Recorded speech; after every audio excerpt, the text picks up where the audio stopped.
Kanishka, please ask ma'am to join now.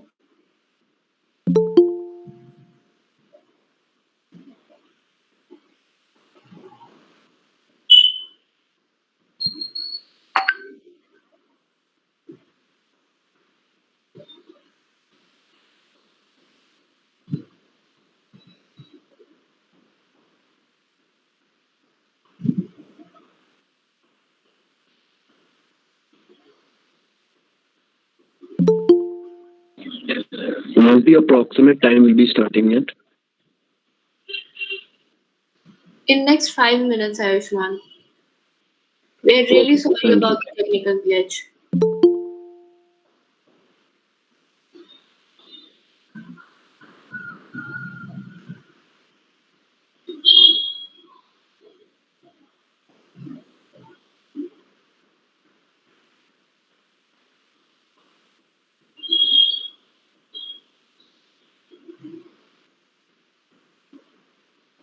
Kanishka,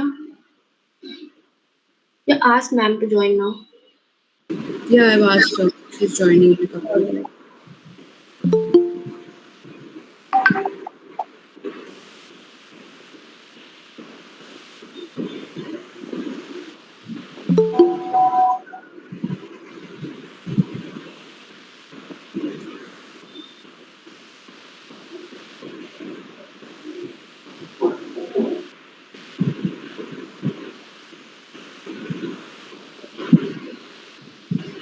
Good morning, ma'am.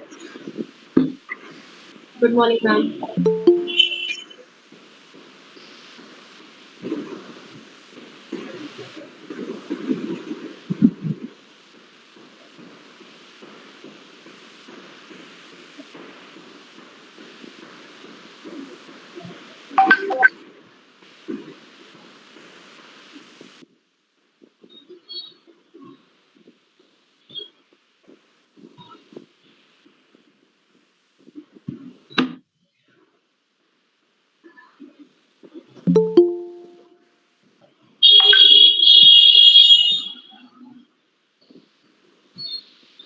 Kanishka, I think all the participants have joined. Great. So we can start now. Yeah, we'll start with it.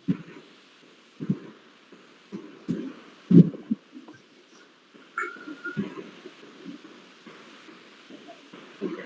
Okay, let's start. Yeah. Good morning, everyone. Present here. I am Tanishta Chatterjee, the literary editor of The Elysian, and this is my co-partner Shivranjani Sinha, the media head of The Elysian. Hello. The Elysian is a part of the Literary Society of Amity Law School, Noida. The magazine started with the idea of uplifting young minds and their hidden talents, with the establishment of the idiosyncratic points of view for the development of the legal field in general. It was because of the hard work and dedication of the students that accompanied the success and growth of the magazine to a national level. It believes in accepting people's views in different aspects of life with a tint of literature. The editor in chief, Professor Aditya Tomar, and the faculty convener, Ms. Sumitra Singh, have inspired us and worked with us all along. In the light of the recent Farm Bill and the protests associated, La Poesie and Alfaz bring to you Politico, a bilingual debate on the farm laws. Alfaz, the Hindi department of the Elysian, was established to build a platform for all the budding writers, poets, and Hindi literature enthusiasts who are in search for a medium to portray their thoughts and enlighten the world with their talents. The Poesy is the poetry club of the Elysian. It sets up a group of emotionally intelligent members and discusses various poems every week along with the lives of the poets. Reaching many interpretations and conclusions, every poem touches the real essence of poetry. With a fun and emotional environment, the club aspires to achieve the mindset of a real writer. So, as the youth of the nation, it is our duty to stand up against the wrong and support the growth of our society.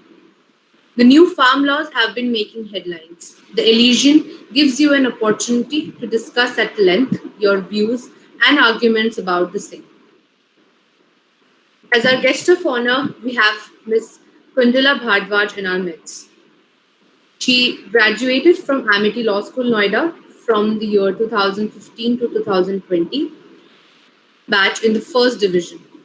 Throughout the 5 years of her course, she participated and represented her college in various moods, both as a speaker and a researcher.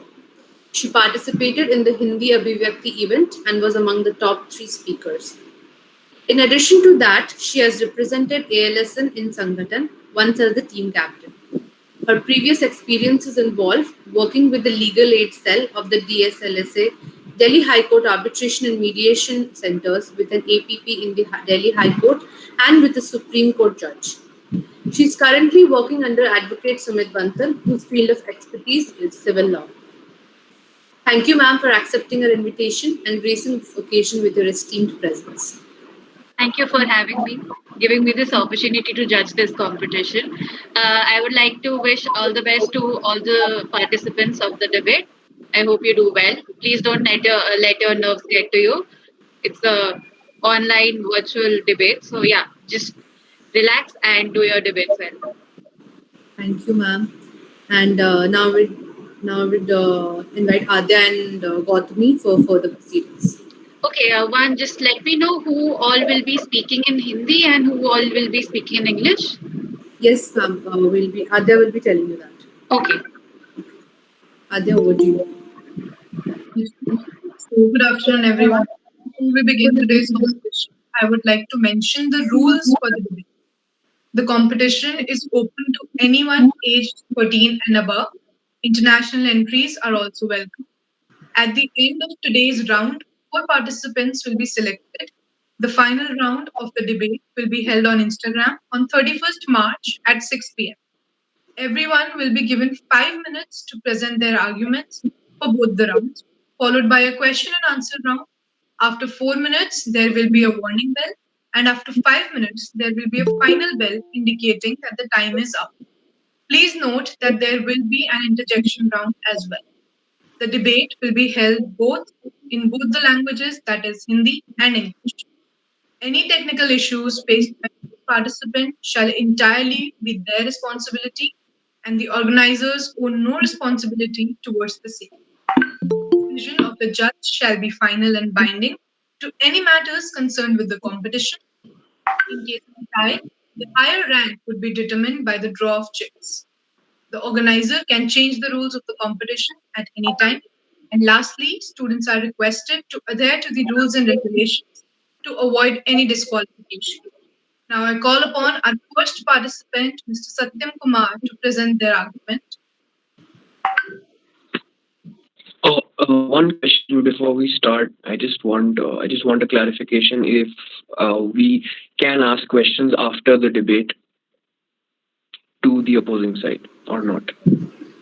Yes, Ayushman, we'll be having an interjection round where it will be open to audience, and our judge, Ms. Kunjala, will also be asking the questions. Okay, fine.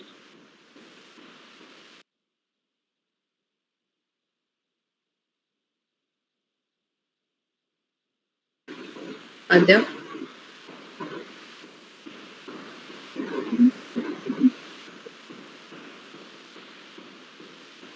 Adya, you're not audible. Hello. Yes. You're not audible. We can't hear you. Hello, am I audible now? Yes, you're.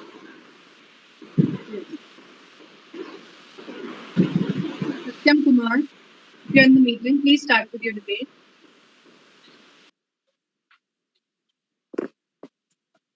Yeah, I am audible. Yes. बहुत बहुत धन्यवाद एवं नमस्ते सभी को। जैसे कि topic रखी गई है कि किसान विधेयक 2020 इस पे और अपनी बात विचार रखनी है कि ये किसान बिल है क्या एक्चुअली। तो सबसे पहले ये 3 बिल पास किए गए हैं सेंट्रल गवर्नमेंट के द्वारा, जो कि इसके प्रथम है जो कृषि उत्पाद एवं व्यापार एवं वाणिज्य एवं विधेयक, अर्थात इस बिल के हिसाब से गवर्नमेंट ने ये कहना चाहते हैं, उनका ये मानना है कि इस बिल से पहले होने से लोगों को ये फायदा होगी कि ऐसी व्यवस्था एवं जहां किसानों को, व्यापारियों को कृषि एवं उत्पाद बाजार समिति से बाहर खरीदी जा एवं बिक्री जा सके, जिससे किसानों को भारी मात्रा में उससे फायदा एवं होंगे एवं राज्य से बाहर होने वाले भीतर एवं व्यापार को बढ़ावा मिलेगा। परिवहन को लागत भी इसकी कम की जाएगी, जिससे किसानों को आपसे पैसे बचेंगे एवं ई ट्रेडिंग जैसी अन्य आधुनिक सुविधाओं से इसे लैस किया जाएगा, जिससे किसानों हमारी एकदम सक्षम होगी एवं हमारी आने वाली उनकी पीढ़ी एवं मजबूती के साथ आगे बढ़ेगी। एवं इसमें सबसे बड़ी बात करिए कि इसमें सबसे बड़ी फायदा ये है कि अब किसानों को अपनी जो उनकी फसल होते हैं, जो गेहूं उपज आदि चीज उपजाते हैं, वो फसल को बेचने के लिए किसी मंडी के व्यापारियों तक ही सीमित ही नहीं रहना पड़ेगा। वे जाकर एक राज्य से दूसरे राज्य कहीं भी जाकर बेच सकेंगे और इससे भी अच्छी कीमत उन्हें मिलेगी, जैसे पहले की जो कीमत मिलती थी उनसे दोगुनी कीमत मिलेगी। और अब हम जो देख रहे हैं कि इसमें क्या है कि फार्म गेट, कोल्ड स्टोर और ये वेयर हाउस जैसे पास भी व्यवहार से ज्यादा अवसर इनके पास उपलब्ध होंगे, जिससे अपनी संसाधनों को ये मार्केट तक पहुंचाएंगे। इस तरह की व्यवस्था ही बिचौलियों की कोई गुंजाइश नहीं रहेगी। पहले क्या था कि बिचौलियों आपस में घुस के और एक दूसरे के दलाल के रूप में बहुत सारे पैसे को जनमत के उल्लंघन में इनके पैसे को ये किया जाए। अब सारे बिचौलिए हट जाएंगे, इससे कि व्यापार और प्रसाधन को लाभ मिलेगा। ये पूरी तरह से पारदर्शिता होगी। जब चाहेंगे, जो लोग चाहेंगे, जिस समय चाहेंगे, वो आराम से आकर इसकी फायदा आराम से उठा सकते हैं। एवं और इसकी सबसे बड़ी बात है कि दूसरी इसकी जो होती है ना, कि जो दूसरी विधेयक है सरकार की, जो माना गया है कि मूल्य मूल्य आश्वासन एवं कृषि विधेयक बिल, इस बिल के अनुरूप में ये दिखाया गया है सरकार के प्रति कि अब जो किसान होगी वो डायरेक्ट अपनी जो सामान होंगे अपनी कंपनी से बात करेंगे। डायरेक्ट बड़ी बड़ी इंडस्ट्रीज लाइन्स होंगी, बड़े बड़े जो थोक निर्माता कंपनी होगी, छोटी कंपनी को न देकर वो बड़ी कंपनी को डायरेक्ट हैंड ओवर करेंगे, जिससे कि उनकी बिचौलियों की लागत ये घटेगी, उनकी नुकसान की भरपाई नहीं होगी और बड़े से फायदा उनको मिलेगा। और दूसरी बात है कि ये जो बिल है, सेकेंड जो बिल है इनकी, ये जो मुख्य रूप से जो 5 और हेक्टेयर से कम जमीन वाले, जिनके पास जमीन की संख्या कम है 5 हेक्टेयर से, उनको बड़ी मात्रा में ये इस किसान को फायदा पहुंचने जा रही है। और हम जान रहे हैं कि भारत में हमारे 86% से ऊपर जो जनसंख्या है, उनकी लगभग जमीन की जो मात्रा है, उनको 66% जमीन की वो 5 हेक्टेयर से कम है, जिससे एक बड़ी मात्रा में उनको फायदा मिलने के ये चांस बन रहा है।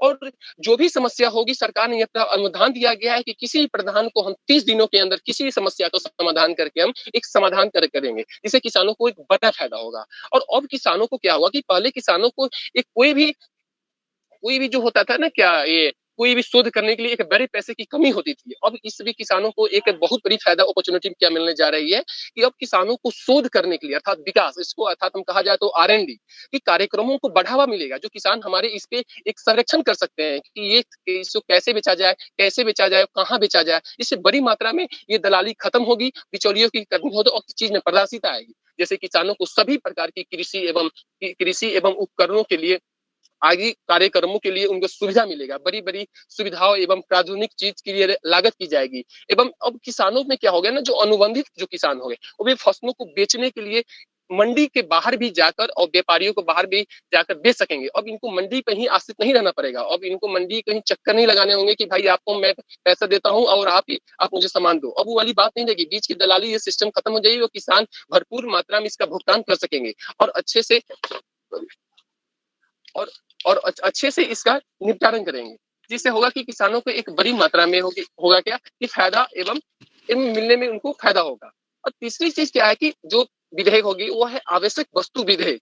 इन विधेयक के अनुसार सरकार ने ये पहले भी और आज भी ये आश्वासन दिया हुआ था कि किसी भी प्रकार से जो अन्य दाल होते हैं, ये दाल दलहन होते हैं, चावल होते हैं, प्याज होते हैं, आदि ऐसी भी चीजों को अपवादियों एवं उपस्थितियों के अनुसार आदि इनको किसी भी चीज की करने के लिए समस्या नहीं होगी। और दूसरी बात क्या है कि इसमें करने के लिए इनकी जो स्थिति होती है, आज जो होते हैं कि कोई भी चीज को हम बेचने में और बाहर करने में किसी चीज की प्रॉब्लम जो नहीं होती थी, वो जो गवर्नमेंट पहले से ही तय की गई है कि इन चीजों को हटाना, आलू प्याज आदि चीजों को, आवश्यक चीजों को सूची से इनको हटाना और युद्ध जैसी आदात जो भयानक जो स्थिति आ जाए, जैसे युद्ध जैसी होती है, नेशनल इमरजेंसी, ऐसे कोई भी मूवमेंट अगर हमारे देश में होती है तो इसे छोड़कर इन उत्पादों को क्या होता है ना कि संग्रह किया जाएगा, सीमा इनकी तय की जाएगी, जिनसे इनके प्रावधान में इन कृषि क्षेत्र में क्या होगी कि निजी में प्रत्यक्ष एवं विदेशी निवेश को भारी मात्रा में इनमें बढ़ावा मिलेगा। जबकि हम जानते हैं कि विदेशी निवेश बढ़ेगी, एफडीआई की संख्या बढ़ेगी तो हमारी किसान की जो निजी उपयोगिता होगी, निजी पारदर्शिता होगी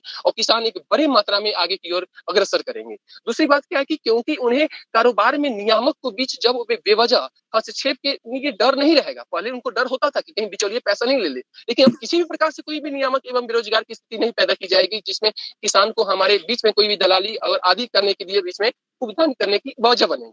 दूसरी बात है कि कीमतों में इसमें जो स्थिरता आएगी, आज हम देख रहे हैं कि किसी भी पहले क्या होती थी, कीमत भाग रही है। अगर माल की जब स्कार्सिटी होती थी, बड़े-बड़े माल अगर आ रही है पैकेट में ट्रक से भरी लादी तो उसकी स्कार्सिटी हो जाती थी, बड़े-बड़े बिचौलिए उसको दबा देते थे, एक बड़े मात्रा में क्या होती थी, उसको एक भरपूर मात्रा में मार्केट को स्कार्सिटी कर देती। तो सिंपल सी बात है, जब मार्केट में स्कार्सिटी होगी माल की, तो वो महंगाई बढ़ेगी तो देश को गवर्नमेंट करना इतनी आसान बात है ही नहीं। इस चीज को देखते हुए सरकार ने इनमें कीमतों में भारी स्थिरता आएगी और किसानों को आपसी में एक बड़े मात्रा में फायदा पहुंचेगा। दूसरी बात है कि प्रतिस्पर्धा एक भारी मात्रा में एक माहौल बनाएगी कि भाई कैसे बेचा जाए, कि क्यों नहीं बेचा जाए।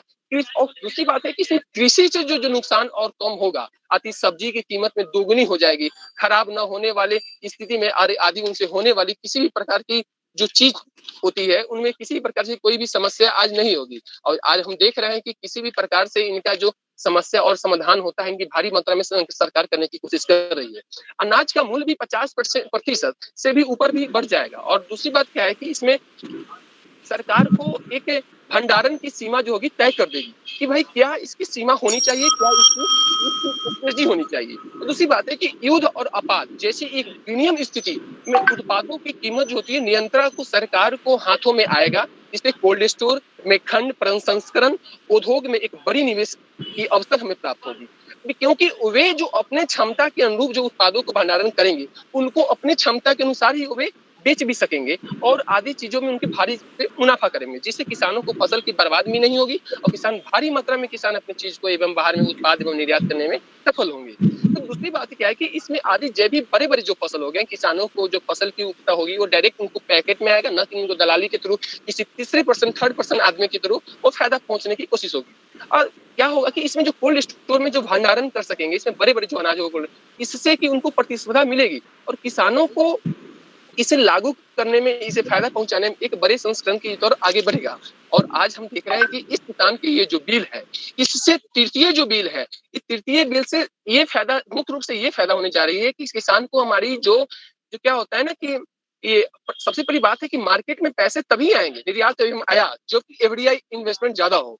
तो गवर्नमेंट का ये मानना है कि इस चीज में अगर जब हम बीच माल की स्कार्सिटी नहीं होगी तो वो विदेशी फंडिंग के लिए ज्यादा होगी। जब विदेशी फंडिंग ज्यादा होगी तो पैसे एक बड़ी मात्रा में भारत की ओर निवेश करेंगे, जिससे बच्चे आराम से भी कोई भी हमारे जो किसान होंगे भारी मात्रा में पैसे कमाएंगे। और जब प्रतिस्पर्धा होगी, अर्थात हमारे और आप में ये जब सोचेंगे कि नहीं भाई अगर हम 50 रुपए अगर दाल को बेच रहे हैं, अगर हम 20 रुपए दाल को अगर बेचेंगे तो सिंपल सी बात है कि 50 रुपए वाला जो दाल होगा उनको कोई खरीदेगा नहीं, 20 रुपए की दाल को लोग अच्छे से खरीदेंगे क्योंकि सस्ते हैं। तो इसी प्रकार की व्यवस्था को हम प्रतिस्पर्धा करते हैं। और जब प्रतिस्पर्धा होगी तो एक बड़ी दर में एक इंटरनेशनल बिजनेस के रूप में भारतीय जो कृषि बिजनेस के रूप में एक दुनिया की ग्लोबल छाएगा। और हम देख रहे हैं कि एक बहुत दुख की बात करने जा रही है कि विपक्ष या एक राजनीति, एक सेकुलर राजनीति प्रोपेगेंडा के हिसाब से एक जनता को जामबंद के हिसाब से फंसाने की कोशिश की जा रही है, क्योंकि जनता को इस समझ में नहीं आया किसी। देखिए मुख्य रूप से अगर गौर से समझा जाए तो ये किसी कानून के हमारे विरोध में, ये हमारे ये फायदा में है और इसे हमें लागू करने की सपोर्ट करनी चाहिए। धन्यवाद। हेलो, हाँ जी सत्यम, टाइम अप हो गया है जी, धन्यवाद। Thank you. Time taken by Satyam is 8 minutes and 58 seconds. Thank you, Gautam. We also request the participants to please adhere to the time limit. Now the house is open for interjection.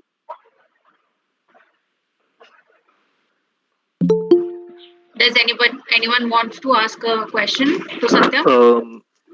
Yes, I want to ask a question. Yeah. हम जो तीसरा कानून इन्होंने हमें समझाया, आवश्यक वस्तुओं अधिनियम, उसके तहत इस बार सरकार ने सीमा रेखा को हटा दिया है, यानी कि अब भंडारण की कोई सीमा नहीं रही है, जिसके तहत होगा सिर्फ इतना जो ये कह रहे हैं कि हमें विदेशी बिजनेस मिलेगा।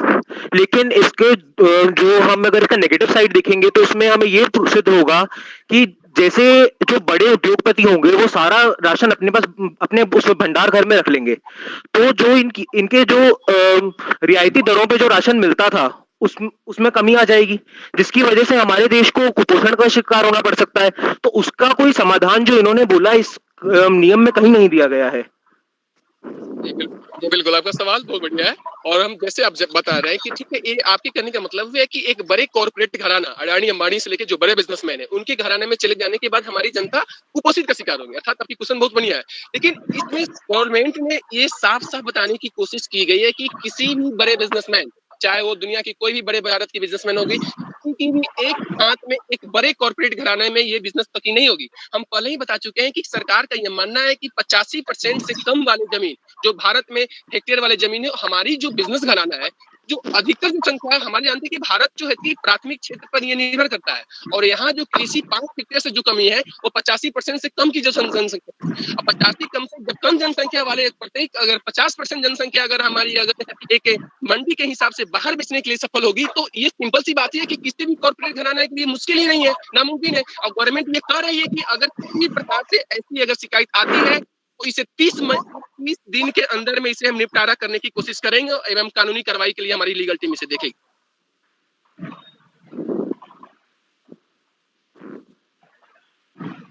ओके, अब सत्यम, मैं आपसे सिर्फ एक सवाल पूछना चाहूंगी। सिंस आप इन लॉज के फेवर में हैं, जो सेंट्रल लॉज प्रपोज किए गए हैं गवर्नमेंट द्वारा, तो आप मुझे ये सोचिए, आप बस ये बताइए कि जो फार्मर्स प्रोटेस्ट चल रहा है और जो गवर्नमेंट ने, और उन दोनों के बीच में जो, अगर हम मीडिएशन करना चाहे, अगर हम कुछ समाधान लाना चाहे अभी उनको ये समझाने के लिए, जो आपने जैसे हम मुझे समझाया कि ये जो है उनके फायदे के लिए है, आप उनको कैसे समझाएंगे कि ये उनके फायदे के लिए है?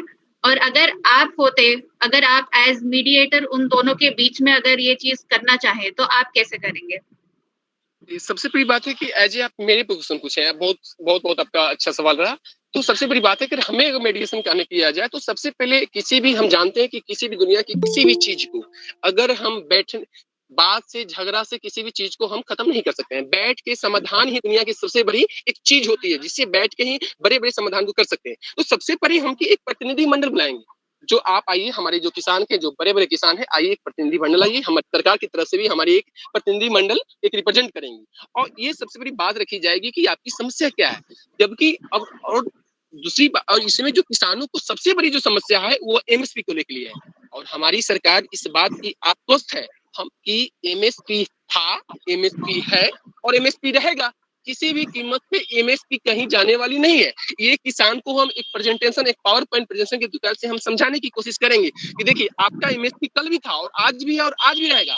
जबकि जो किसानों का मुख्य मुद्दा है क्या ना, कि एमएसपी को आप पूरी तरह से सरकार खारिज कर दी है। लेकिन जबरदस्ती बात है कि खारिज नहीं की है, ये विपक्ष की फैलाया गया एक प्रोपेगेंडा है, जिस हिसाब से एक राजनीतिक में एक राजनीतिक सेकुलर प्रोपेगेंडा के हिसाब से फैलाने की, नहीं एमएसपी खत्म कर दी रही है और किसान को एक बड़े जो कॉर्पोरेट घराना है वो उसके हाथ में है। ये बात हम समझाने की कोशिश करेंगे, नहीं ये भाई किसी प्रकार से जमीन किसी का नहीं लिया जा रहा है। इस हिसाब से जैसे हम एग्जांपल समझाना चाहेंगे कि सीए में ये भ्रम फैलाया गया कि सारे मुसलमानों को हिंदुस्तान से निकाला जाएगा। देखिए, हकीकत बात है कि क्या हो रहा है ये आप सभी जानते हैं। ये अभी किसी का कि हम लॉ को जानते नहीं है। सबसे बड़ी बात है, अगर हम क्वेश्चन उठा रहे हैं तो क्वेश्चन को समझना हमारे लिए बहुत जरूरी है।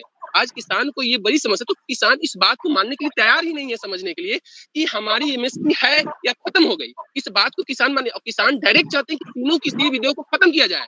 और दूसरी बात कि ये जो बड़े बड़े जो आंदोलन कर रहे हैं राकेश टिकैत जैसे बड़े ये राजनीतिक आका, तो ये मैं साफ साफ बोलना चाहता हूँ कि जो ये किसान जो छोटे नंबर के किसान है, 85% से जो कम के किसान है, वो भारत के सारे 29 स्टेट में रहते हैं, लेकिन हमारे 2 ही स्टेट में ये सिर्फ कंप्लेन हो रही है, सिर्फ हरियाणा और पंजाब में। क्योंकि हो रही है कि वहाँ बड़े बिजनेस, बड़े बड़े ये राकेश टिकैत जैसे बड़े बड़े आला कमान बैठे हैं। छोटे किसान हमारे बिहार, यूपी और अलग स्टेट में हो नहीं रहा है ऐसे आंदोलन। क्यों नहीं हो रहा है? सबसे बड़ी सवाल यही है कि बड़े आका को दिक्कत है कि हमें नुकसान होने की, जबकि लोगों को हम समझाने की कोशिश करेंगे कि एमएसपी तो भाई था ही, एमएसपी तो है ही। और दूसरी बात है कि मैम आपकी कहने की सवाल है कि अगर समझाने की बात भी, इसके हम समाधान कैसे करेंगे? तो समझाने के समाधान हम इस तरह से करेंगे कि सरकार जो बोल रही है कि हमारी जमीन को बड़े बिजनेसमैन, कॉर्पोरेट घराना, अडानी अंबानी की हक में हो जाएंगे, रॉबर्ट वाड्रा लोग जमीन को कब्जा कर लेंगे। तो सबसे बड़ी बात है कि मैम अगर ऐसी प्रकार सवाल होती है तो सरकार, गवर्नमेंट क्लियर कर रही है तृतीय बिल के हिसाब से कि आपके पास एक ऐसा हम समाधान प्रतिस्पर्धा में एक हम 30 दिन का समय देंगे और 30 दिन के अंदर में हम जल्द से जल्द इस पर कानूनी कार्रवाई करेंगे। और किसी भी, ये संविधान में लिखा गया है तृतीय बिल कानून में, लेकिन सरकार मानने के लिए, विपक्ष मानने के लिए तैयार नहीं है। अब हकीकत बात है कि हमारी सरकार और विपक्ष इस बात को जानती है कि किसान भी फायदा में है, लेकिन सवाल कुर्सी की है। अगर सत्ता की कुर्सी को अगर हम सही हिसाब से माने तो कुर्सी मिलेगी नहीं, जनता को एक लामबंद किया जा रहा है। धन्यवाद। ठीक है। मैं यार, क्या मैं पूछ सकता हूँ क्वेश्चन?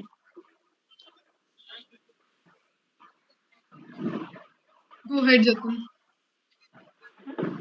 तो मेरे प्रिय भाई ने बोला कि एफडीआई इन्वेस्टमेंट बढ़ाना होगा, तो मैं आपको बताना चाहूंगा कि 2017 में सरकार के पास जो पल्सेस थी, दालें था, उनका जो पूरा स्टॉक था वो था 22.95 मैट्रिक मिलियन टन, जो कि हमारे पूरे देश की पूर्ति कर सकता था बहुत आसानी से। लेकिन इसके बावजूद भी सरकार ने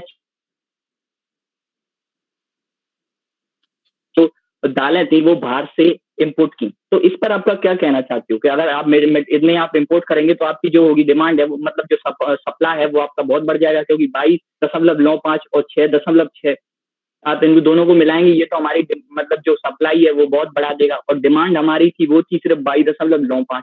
तो इससे गवर्नमेंट ने खुद हमारी दालों की कीमत को गिरा दिया है। तो ऐसा एफडीआई हमको कैसे फायदा दे सकता है? पहला प्रश्न। अब दूसरा प्रश्न मैं आपसे पूछना चाहूंगा, आपने बोला बिचौली, जो मिडिलमैन की आप बात कर रही थी, तो आप ये भी तो समझिए कि पहले जो बिचौली हुआ करते थे वो भी तो स्वयं किसान है, जिसको आप आड़तिया बोलते हो, पंजाब हरियाणा में जाना फेमस है आड़तिया।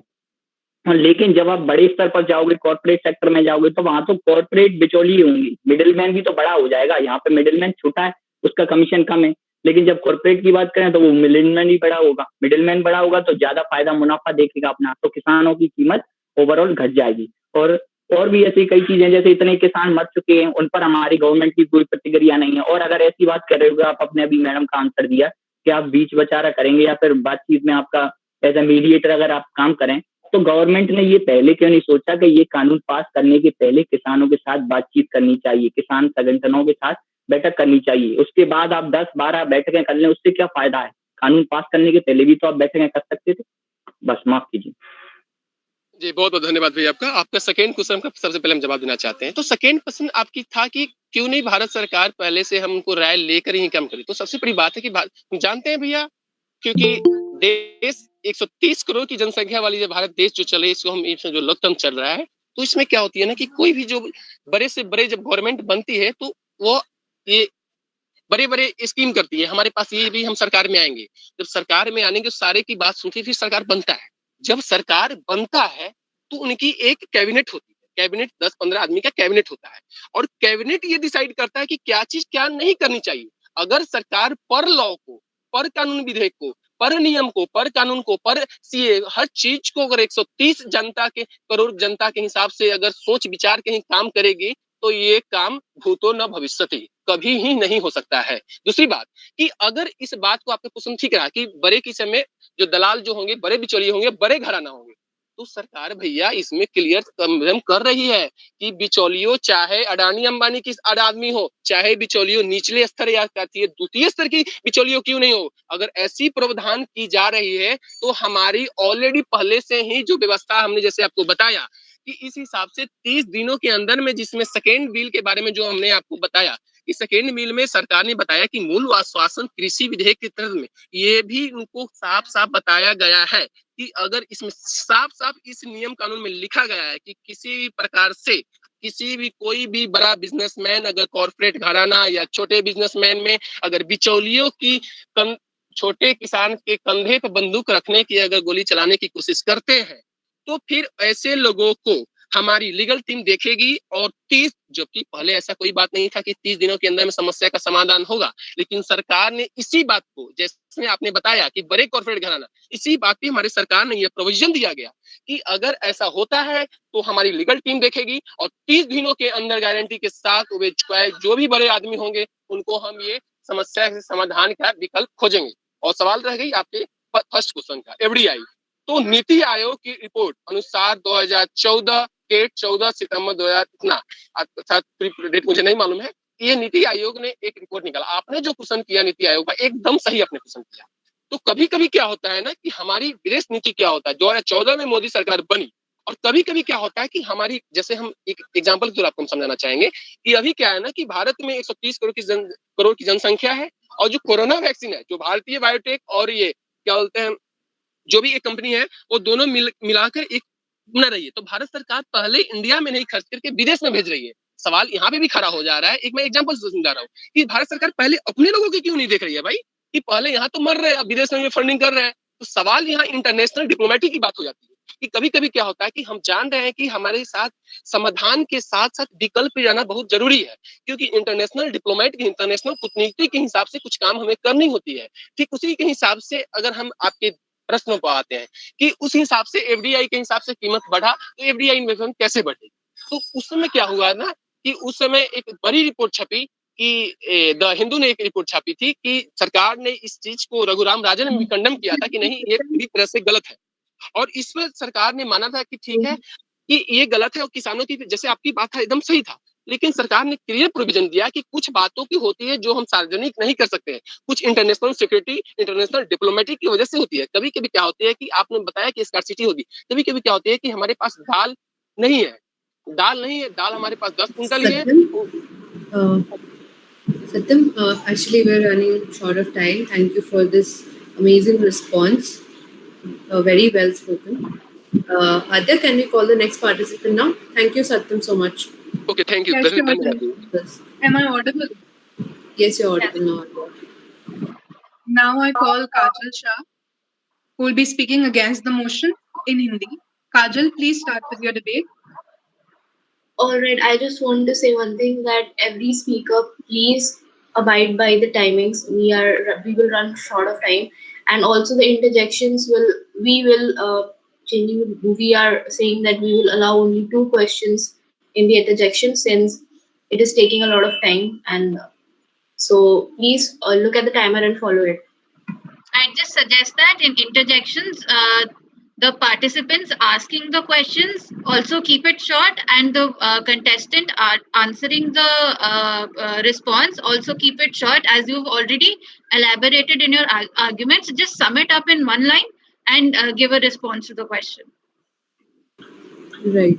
So please try to be like to the point answers. Try to give to the point answers. So let's start. Adya, next participant.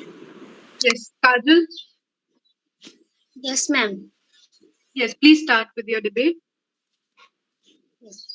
आप सभी को मेरा सादर प्रणाम। मैं काजल शाह।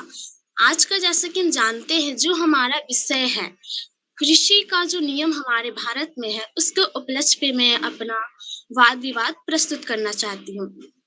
जैसे कि हम लोग विषय को तो जानते हैं, लेकिन आप जब तक जो किसान के अस्तित्व को नहीं जानेंगे, तब तक आप उसके नियम को नहीं जान पाएंगे। हम लोग भले ही आज इस विषय पर वाद विवाद करेंगे, लेकिन सबसे पहले हमें किसान के अस्तित्व को जानना होगा। क्योंकि नियम क्यों बनाए जाते हैं? क्योंकि नियम हमारे अच्छे बनाए जाते हैं। तो किसान के बारे में क्या कहूँ? आज मुझे फिर से याद आ गया वो पैसे कमाने वाले इंसान जो भगवान के रूप में पाए जाते हैं। भूख उन्हें भी लगती होगी, लेकिन वो हमारे लिए अपने भूख को त्याग कर लग करते हैं, और बाद में हम उसे ही गरीब और कैसे शब्दों का प्रयोग करके उन्हें नीचे गिराते हैं। किसान की परिस्थिति को देखा जाए तो किसान की परिस्थिति एक दर्दनाक पहले थी। पहले किसान को कार्य करने के हेतु उसे एक थाली खिचड़ी दिया जाता था, जिससे वो अपने परिवारों का भी सही से योगदान नहीं कर पाते थे, अपने बच्चे को सही से पालन नहीं कर पाते थे। आज का जो विषय है वो कृषि का जो नियम है। तो जैसे कि जानते हैं, संविधान में हमें 6 मौलिक अधिकार मिले हैं। अब वो 6 मौलिक अधिकार हर एक मनुष्य के लिए अति आवश्यक है।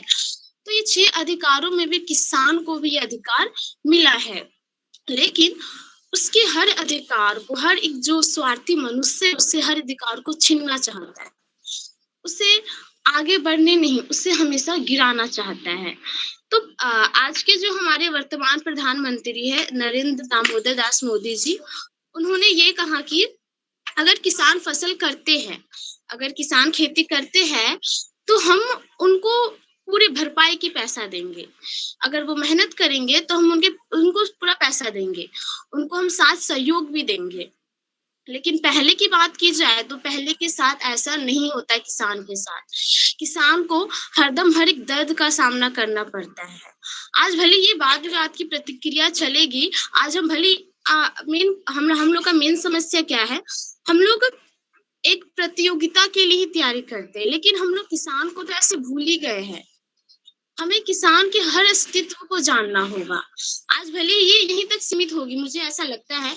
नहीं, हमें ये क्या करना होगा, ये हमें, अगर मैं आज बोलूंगी तो हमें हर जगह इस चीज को फैलाना होगा कि हमें किसान के जीवन के समझना होगा कि वो किस प्रकार हर एक संघर्ष से लड़ते हैं, किस प्रकार भूख को अपना त्याग करके हमारे लिए जीते हैं, उन्हें भी वो सब वो नहीं देखते हैं और लगातार मेहनत करते हैं, और मेहनत करने के बावजूद भी उन पे बहुत सारे आरोप लगाए जाते हैं। तो हमें ये इन सारी बातों को समझना होगा। हम भारत देश के निवासी हैं, हमारा भारत देश लोकतंत्र देश है। यहाँ पे लोगों में एकता पाई जाती है। साथ ही साथ हमें किसान को भी अपना एक भाई बनाना होगा, अपना जैसे एक अस्तित्व बनाना होगा। जिस प्रकार हम शिक्षा सबको देते हैं, ज्ञान हम सबको देते हैं, तो उसी प्रकार किसान के नियम जैसा लागू हुआ है, उसमें हमें किसान के प्रति एक अच्छे विचार लाने होंगे। उन्हें हमें उनके हिम्मत को हमें झुकाना नहीं होगा। अगर वो जो भी करते हैं, अगर वो कोई भी कार्य करते हैं हमारे लिए, वो बहुत ही सुरक्षित होता है। तो ये सारी बातें हमें समझना होगा और हमें ये जानना होगा कि किसान के बिना हमारा जीवन पूर्ण रूप से अधूरा है। तो आज जैसे कि आज हम लोग तकनीकी के युग में जी रहे हैं और तकनीकी के युग में किसानों का भी बहुत परम योगदान है। जिस प्रकार आज हमारे पास तकनीकी के कई दिन आ चुके हैं, उसी प्रकार हमारे पास कई ऐसे खाने आ चुके हैं, कई ऐसे स्वादिष्ट भोजन आ चुके हैं जो हमें किसान द्वारा प्राप्त हुआ है। तो किसान के नियम को तो हम जानते ही है, साथ ही साथ हमें किसान के अस्तित्व को भी जानना होगा, उनके अस्तित्व को पहचानना होगा। उनके जीवन के हर एक, जिस प्रकार वो संघर्ष करते हैं, वैसे ही हमें उनको भगवान की तरह पूजना पड़े तो हमें पूजना होगा, क्योंकि वो हमें अन्न के वो 2 दाने देते हैं जिससे कि हम आज जीवित होकर किसी के सामने बोल सकते हैं, अपने शक्ति को बढ़ा सकते हैं, सिर्फ किसान की वजह से। तो ये सारी बातें हमें अपने जीवन में लानी होगी और किसान के नियमों को समझना होगा, जिसकी शुरुआत हमें हर एक मनुष्य को खुद से करनी होगी। धन्यवाद। Thank you, Kajal. Now we'll take a question from our judge first. Okay, I last first. Kajal, आपने किसानों के अस्तित्व को लेके काफी ज्यादा आपने भारी मात्रा में बोला। आप ये कह रही हैं कि हमें उनके अस्तित्व को समझना होगा। कानून एक जगह है, अस्तित्व को समझना एक जगह है। तो आप मुझे ये बताइए कि कानून में हम इन अस्तित्वों को कैसे मर्ज कर सकते हैं, हम उनको कैसे कानून में ला सकते हैं। आप एक चीज मुझे ये बताइए कि हम क्या अस्तित्व को कानून में ला सकते हैं, नहीं ला सकते, और अगर ला सकते हैं तो किस तरीके से ला सकते हैं। और एक मुझे आप ये सवाल बताइए कि आप कह रही हैं कि हम सबको, इंसानों को किसानों का अस्तित्व समझना है, तो हम वो किस प्रकार समझ सकते हैं और किस प्रकार हमें उनको भगवान के रूप में देखना चाहिए, आप मुझे ये बताइए। किसानों के अस्तित्व की बात की जाए कि आप जैसे जानते हैं कि एक स्वस्थ जीवन जीने के लिए हमें एक स्वस्थ भोजन भी देता है, क्योंकि मनुष्य कैसे जीवित रहता है, जब वो एक स्वस्थ खान पान को सेवन करता है। तो वही खान पान हमें किसान जो कड़ी धूप में मेहनत करके वो उस धान को उगाते हैं, उसमें अपनी दिन रात की मेहनत लगाते हैं। हमें जैसे कि वो लगातार मेहनत करते हैं, पसीना भी उनका भी गिरता होगा, लेकिन वो पंखे में जाकर नहीं बैठते, वो लगातार मेहनत करते हैं। तो इससे हमें ये पता चलता है कि किसान तो एक भगवान के रूप में है। जिस प्रकार आप भगवान को दिया दिखाते हैं, उनकी पूजा करते हैं, उन पे आप बहुत ही फूल माला चढ़ाते हैं, अगर आप वही प्रसाद अगर आप उन किसान भाई को दे दे जो इतनी धूप में इतनी मेहनत से वो काम करते हैं, तो उनका भी पेट भर जाएगा और वो भी बोलेंगे कि हाँ, मेरी भी जीवन को समझा गया है। हम किसान को गरीब क्यों कहते हैं? क्योंकि लोगों का सोच ही ऐसा है। हम लोग किसान को तुरंत बोलते वो गरीब हैं, उनका कोई अस्तित्व नहीं है, लेकिन नहीं, जीवन में सबसे बड़ा अस्तित्व तो किसान का ही है। मैं इसलिए कहती हूँ उनको भगवान के रूप में पूजने के लिए, क्योंकि भगवान ने हमें यह दुनिया दिया है और दुनिया में हमें कैसे जीना है, हम कोई इंसान से भी सीखते हैं और हम अपने से भी सीखते हैं। किसान मेरे अपने हैं, इसीलिए वो मेरे जीवन में एक भगवान के रूप में मैं उससे पूजती हूँ, क्योंकि उन्होंने मुझे अपने मेहनत से 2 वक्त की रोटी देती है, जिससे मैं उसको खा लेती हूँ, जिससे मेरा जीवन चलता है। तो मैं उनको जितना भी सादर प्रणाम करूँ, मेरे लिए बहुत ही कम होगा। इसीलिए मैं अपने जीवन में उनको एक भगवान के रूप में पूजती हूँ। जी ma'am. Thank you, ma'am. Thank you, Kajal. Now we'll take just one question from the participants for interjection. So anybody who wants to ask, just one question.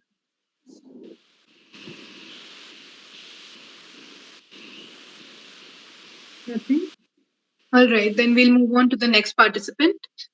Now I call Harditya, who will be speaking against the motion in Hindi. Harditya, please start with your debate. यहाँ उपस्थित सभी को मेरा नमस्कार। आज का हमारा मुद्दा है कृषि कानून। हमारे देश के दूसरे प्रधानमंत्री स्वर्गीय श्री लाल बहादुर शास्त्री जी ने दिल्ली के रामलीला मैदान में सन 1965 में पहली बार जय जवान जय किसान का नारा भारत पाकिस्तान युद्ध की आपदा के समय अनाज की कमी के कारण हताश और निराश लोगों को सांत्वना देने के लिए दिया था। और आज हमारा देश यानी भारत, जो कि कृषि प्रधान देश है, वहां का किसान किसी युद्ध का नहीं अपितु राजनीतिक आपदा का सामना कर रहा है। उसके सामने जो चुनौतियां हैं वो किसी साधारण चुनौती की तरह नहीं अपितु वे तो है भारत के नवीन कृषि कानून, जिनका विरोध अत्यंत ही पीड़ादायक सिद्ध हो रहा है। आज मैं इस मंच के माध्यम से भारत के नवीन कृषि कानून का विरोध करूंगा। पिछले वर्ष यानी वर्ष 2020 के सितंबर महीने में हमारे लोकतंत्र के मंदिर कहे जाने वाले संसद ने 3 नए कृषि कानूनों को जारी किया, जिसके कारण एक लंबे समय से हमारे किसान आंदोलन करके चीख चीख कर अपनी पीड़ा व्यक्त कर रहे हैं, किंतु हमारी सरकार के कान पर जूं तक नहीं रेंग रही। सर्वाधिक सुर्खियों और विरोध का जो हकदार बना है वो कानून है कृषक उपज व्यापार और वाणिज्य। इस कानून के तहत दिखाने और समझने के लिए तो सरकार ये कह रही है कि हम किसानों को जो संसाधन दिए गए हैं, जहां पे वो अपना अनाज बेच सकते हैं, उनके विकल्प बढ़ा रहे हैं, किंतु इसके पीछे उनका स्वार्थ छिपा है। वो बड़े उद्योगपतियों के सहारे सिद्ध होगा। इसके अंतर्गत बड़े कॉरपोरेट खरीदारों को खुली छूट दी गई है कि वे बिना किसी पंजीकरण और बिना किसी कानून के दायरे में आए हुए किसानों की उपज को खरीद बेच सकते हैं। अब समझने के लिए और समझाने के लिए कहना आसान है कि किसानों को मिलने वाला दाम बढ़ जाएगा, किंतु यदि ये सभी कॉरपोरेट खरीदार हाथ मिला लें तो वे एमएसपी पर लाकर ही किसानों के उस अनाज को खरीदेंगे। जो सरकार बोलती है कि स्वर्ण के दाम पर बिकेगा ये अनाज, वो केवल कौड़ियों के दाम पर बिकता हुआ रह जाएगा। वो किसान जो सालों से अपनी उपज को सरकारी मंडियों में बेचकर खुश व संतुष्ट था, अब उसको इन बड़े कॉरपोरेट खरीदारों की चरण चाटुकारिता करनी होगी, ताकि वो अपना घर चलाने जितना व अगली उपज उगाने जितना पैसा उन खरीदारों से ले सके। इसके कारण आड़तियों का कारोबार तो नष्ट हुआ ही, और साथ ही किसान को तकलीफ अलग से हो रही है। अगला चिंताजनक कानून है मूल्य निर्धारण और कृषि सेवा बिल, जिसके अंतर्गत सरकार यह कह रही है कि किसान को उपज उगाने से पहले ही उसका दाम निश्चित करके किसान की अपनी उपज को उगाने से पहले ही उसका दाम निश्चित करके किसी बड़े खरीदार के साथ अनुबंध में बन सकता है, जिसकी अवधि अधिकतम 5 वर्षों तक रहेगी। अब इस कानून के अंतर्गत किसान को बांध दिया जाता है कि भले ही किसान को किसी प्राकृतिक कारण से विवश होकर फसल पर अधिक खर्च करना पड़ता है, तो भी उसे निश्चित किए गए दाम में ही उसे बेचना होगा। यानी कि अगर उसने 30 रुपए प्रति मन में सौदा तय किया है और प्राकृतिक आपदा के कारण 35 रुपए प्रति मन की लागत आ गई, तो भी उसे 30 रुपए प्रति मन में ही बेचना होगा। वे 5 रुपए प्रति मन उसको अपनी जेब से देना होगा। इसी तरह अगर मान लीजिए 2-3 वर्ष तक ऐसा चलता रहा, तो वो बेचारा किसान तो सड़क पर आ जाएगा, उसका घर बार और मां समान जमीन सब बिक जाएगी। वे केवल एक ऐसा व्यक्ति रह जाएगा जो ऋण की भरपाई करने के लिए इधर से उधर घूम रहा है, जिसका निष्कर्ष ये भी हो सकता है कि हमारे अधिकतम किसान आत्महत्या कर लें। हमारी सरकार कहती है कि वो पक्षपात नहीं करती, उसके लिए गरीब और अमीर नागरिक एक समान है। लेकिन कहने का क्या है, सरकार के तीसरे नियम से यह बात पूर्णतया सिद्ध होती है कि जो गरीब है उसके लिए कोई स्थान नहीं। तीसरा नियम आवश्यक वस्तु अधिनियम के तहत सरकार ने जो सीमा रेखा पहले तय कर रखी थी भंडारण के लिए, उसको हटा दिया है। जैसा कि हम सब जानते हैं कि जो बड़े उद्योगपति हैं, इन लोगों को कोई फर्क नहीं पड़ता कि आम जनता भूखी मर रही है या वे सुखी है। इन लोगों को सिर्फ अपना घर भरने से मतलब है, और वही होने वाला है अब भी। ये लोग गैर कानूनी ढंग से अपने भंडारों को अधिकतम से अधिकतम वस्तुओं से भर लेंगे, और जब बाजार में उनकी कमी हो जाएगी, तो वे अत्यधिक दामों पर उनको बेचकर अत्यधिक मुनाफा कमाएंगे। हमारा जो सामान्य समाज है, इनके पास एक महीने का राशन खरीदने जितने पैसे जो कि रियायती दरों पे मिल रहा है वो नहीं होते, ये भंडारण कैसे करेंगे ज्यादा सामान का। ये मुद्दा कोई छोटा मुद्दा तो है नहीं जो मैं इसे किसी समय की सीमा रेखा में बांध सकूं। समय का मान रखते हुए मैं सिर्फ 2 पंक्तियां और कहूंगा कि इन नियमों में काफी सारी इसी तरह की बातें छुपाकर रखी गई हैं, जिन पर से पर्दा उठाना अति आवश्यक है। किंतु आंदोलनकर्ताओं का कोई फायदा नहीं हो रहा, क्योंकि इसमें भी राजनीति की कुर्सी बीच में आ चुकी है। आज जो यहाँ पे प्रश्न उठे हैं उन पर सोचना अति आवश्यक है, अन्यथा वो दिन दूर नहीं जिस दिन हमें न्याय व्यवस्था भंग करने के कारण मौन कर दिया जाएगा। अब मैं अपनी वाणी को विराम देता हूँ। धन्यवाद। Thank you, Aditya. A question from your side, ma'am.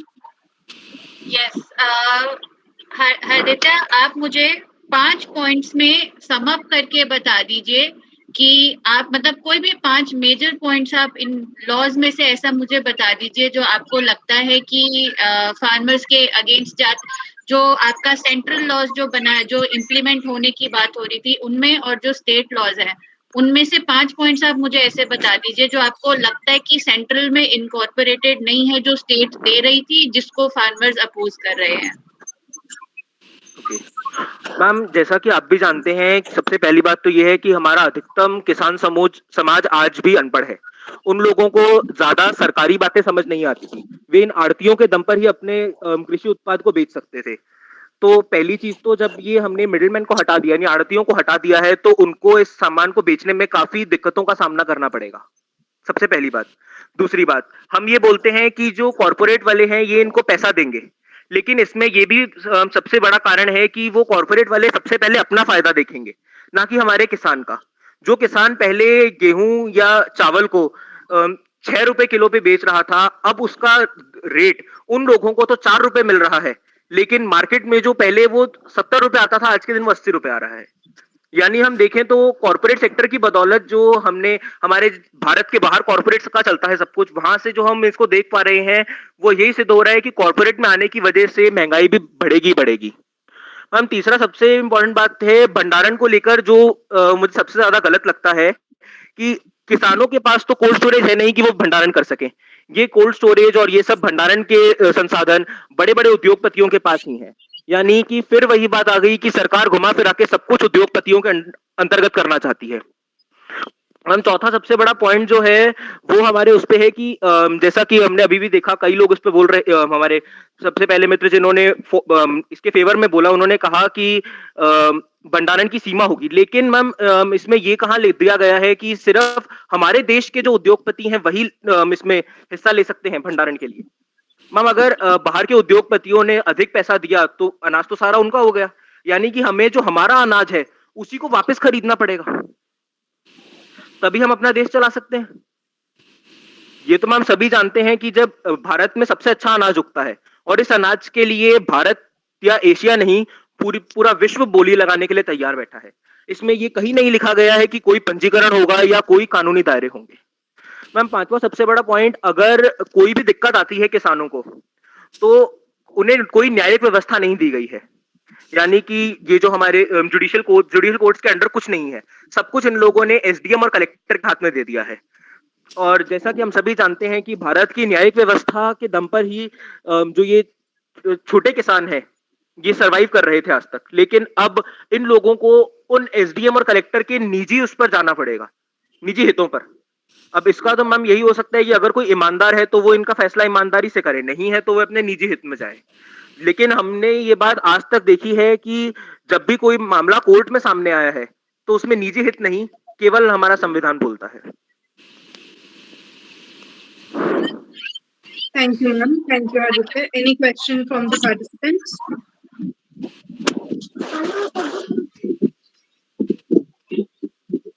Nothing. All right, then we'll move on to the next participant. Now I request Ayushman Das to present his debate. He'll be speaking for the motion and in English. Ayushman, please start with your debate. Yeah. Start in. Could you give me the timer?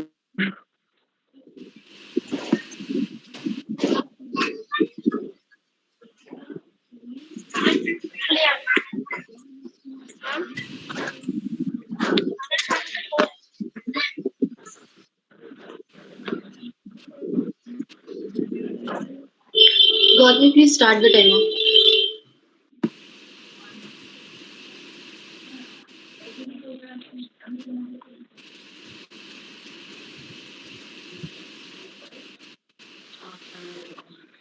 Ayushman, please start.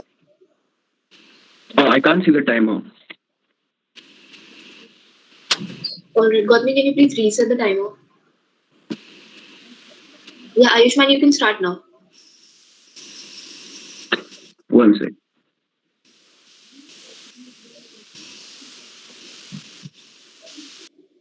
Still can't see it though. It's alright, you can start, I'll let you know.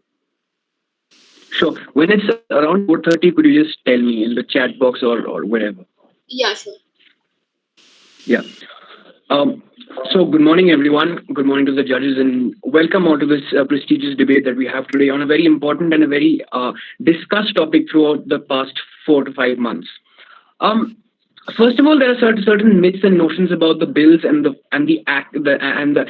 laws that have been passed through the government and now have been stayed by the Supreme Court.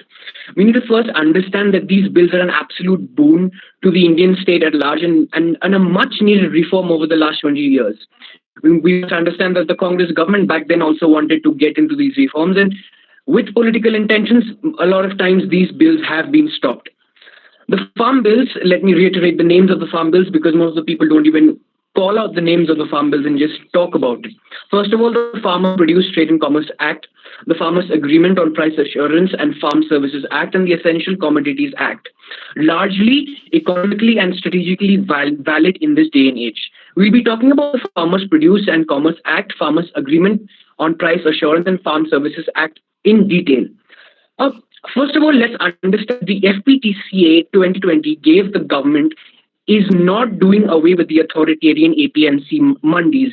It is only a regulation for the system at large, where the control over pricing of the products that have been sold by the farmers to the mandis are under the entire control of these authoritarian arathias, right? So now what we're trying to understand is that this government is giving another option to the people of the state, that is everywhere in the country, to at least get into other options of selling their product. They do not mean in any way, and it has been reiterated by the Prime Minister, we're not trying to negate the MSP or the APMC at large.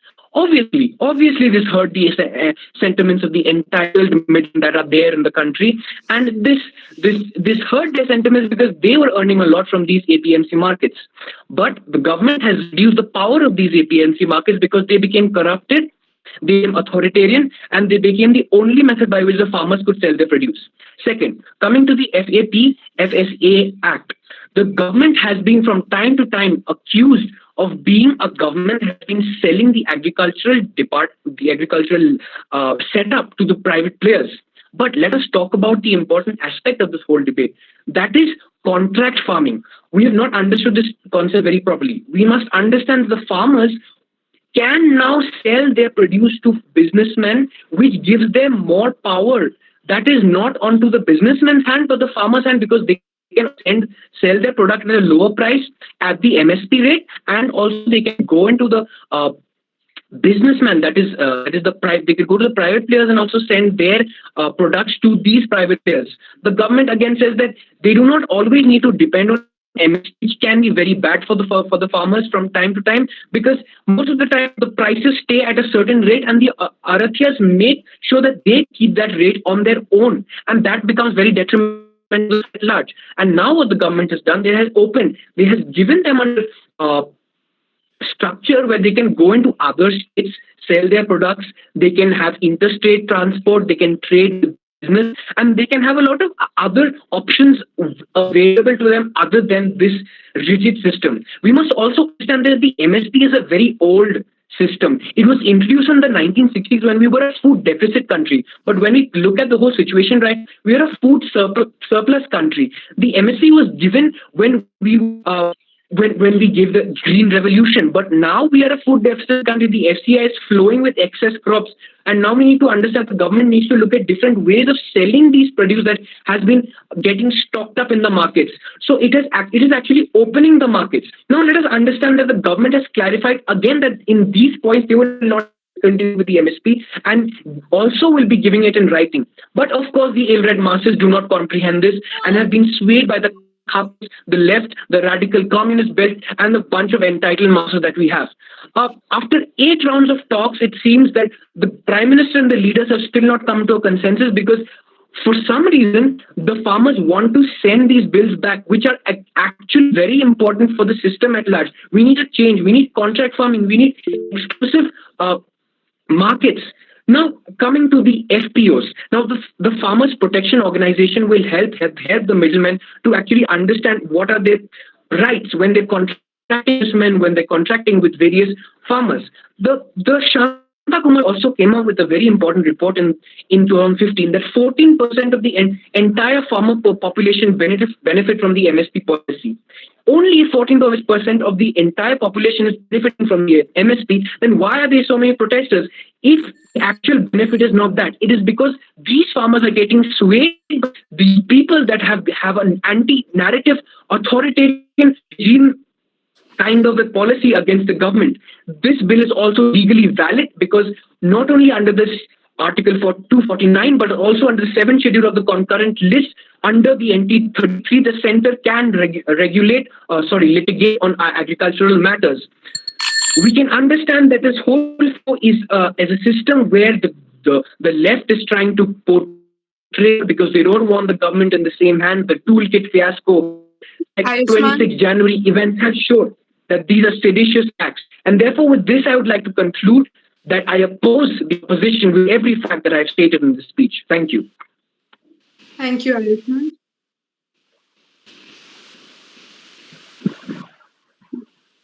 Ma'am, a question? Anybody from the participants asking the question first? Yes, ma'am. Shall I ask? Yeah, sure. Go ahead. Yeah, my brother, you said about the MSP that government is promising the MSP. But don't you think that government should make it a legal right?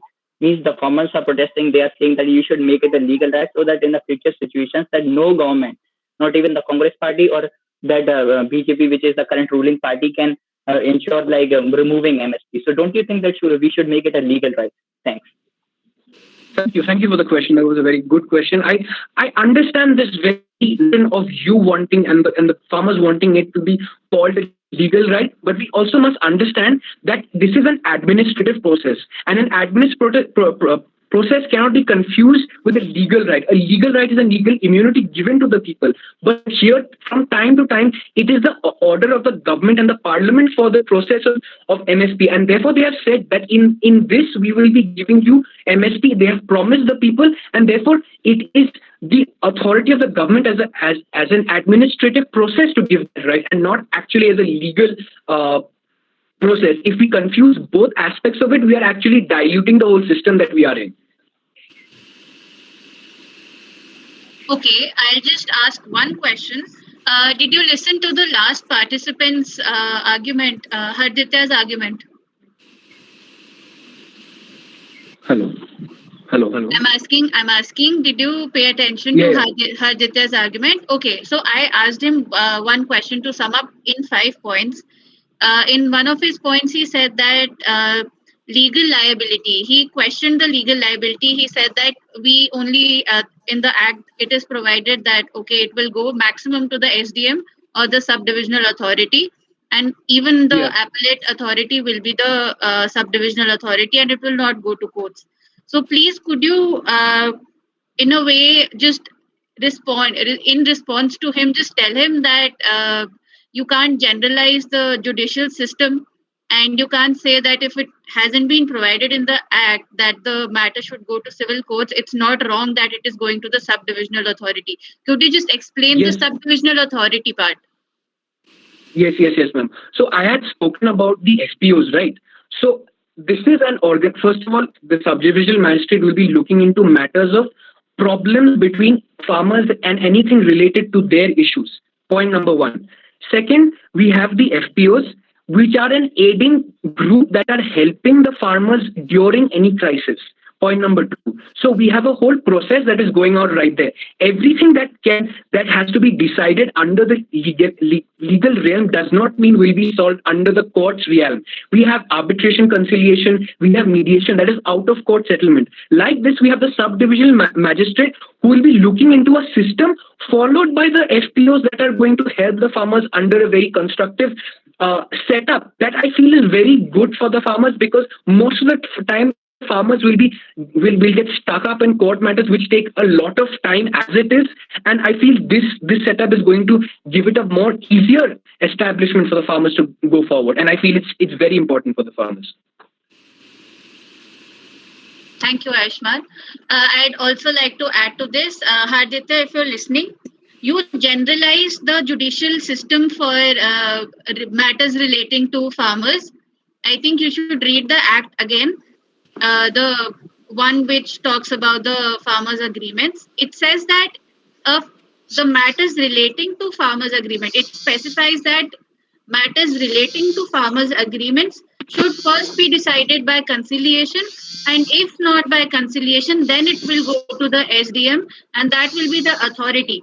And even after that, if they believe that the SDM has been biased or partial to one party or the other one, or they feel that they have not been justified with that, they can again appeal to them.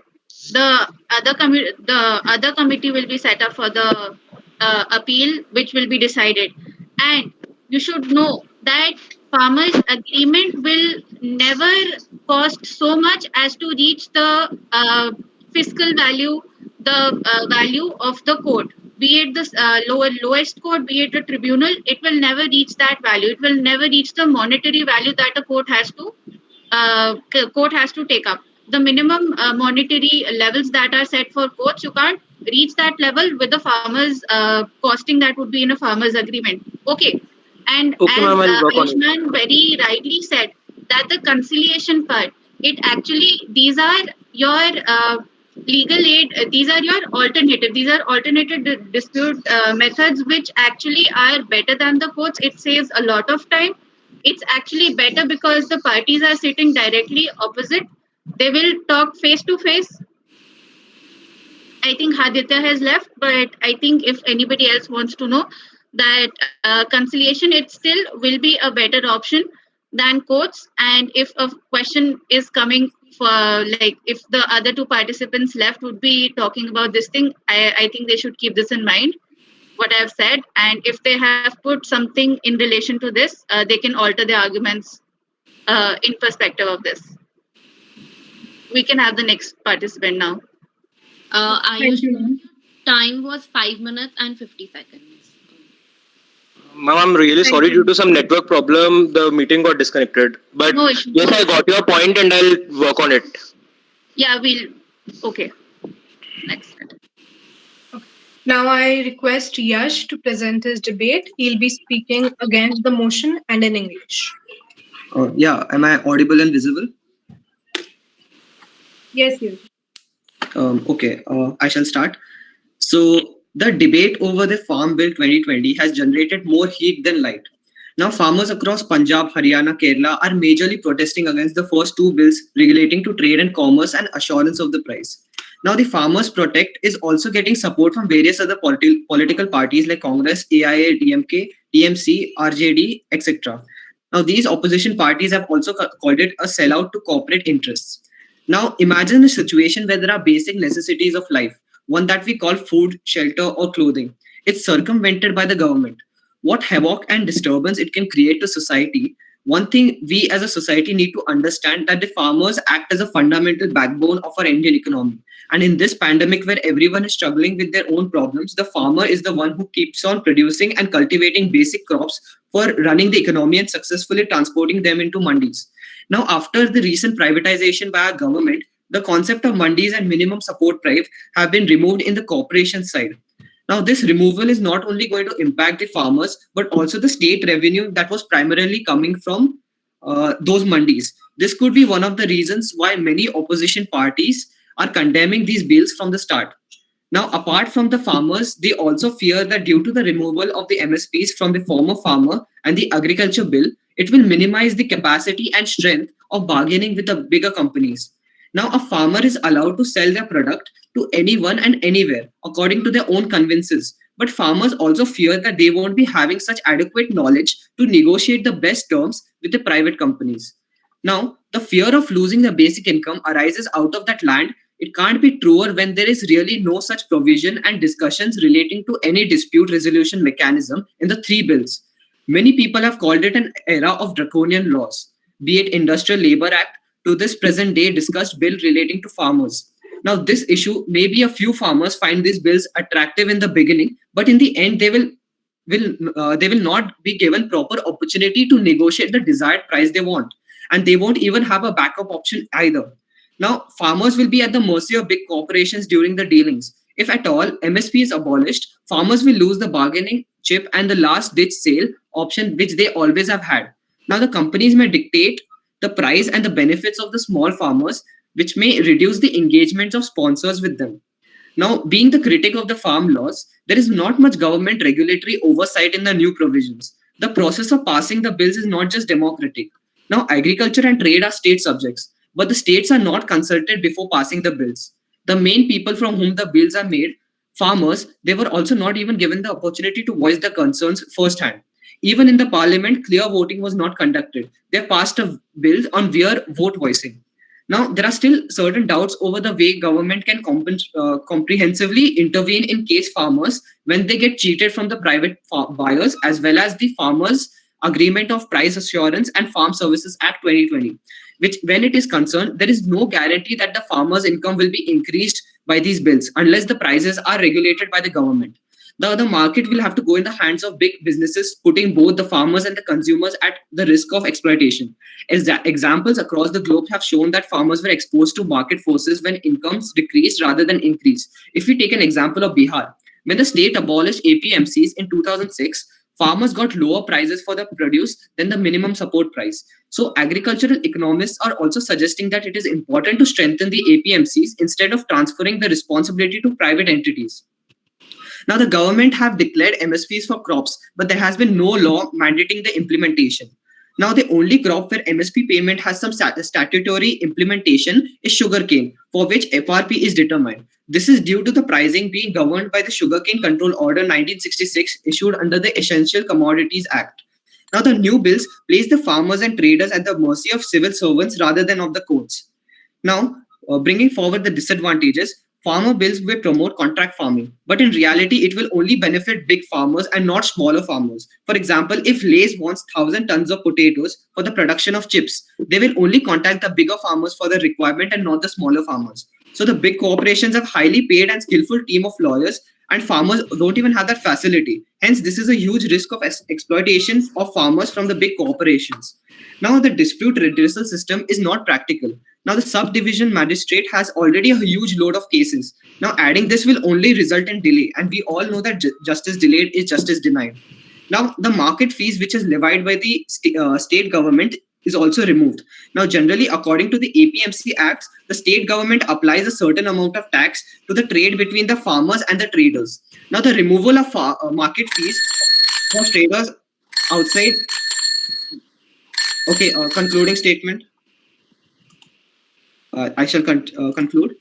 So I shall conclude by stating that the bills may prove to be revolutionary, but the government needs to address farmers' concerns and put an end to their uncertainties by way of open discussions for the sake of removing the loopholes. Thank you.